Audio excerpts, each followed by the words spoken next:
A light magnitude 3.0 earthquake occurred in the Aegean Sea near Nisida, Saria Island, Greece, in the evening of Friday, July 18, 2025 at 9:15 p.m. local time, GMT+3.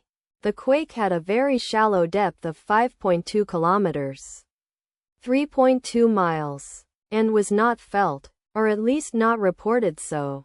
First to report, after 3 minutes. The earthquake occurred 23 hours after a magnitude 3.0 earthquake had hit on Thursday, July 17, 2025, at 10:33 p.m. GMT+3 local time, in 29 kilometers, 18 miles, distance to the northeast. Data source from Volcano Discovery.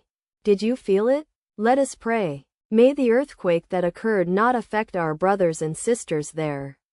May the earthquake not happen again. And may God protect everyone. Amen.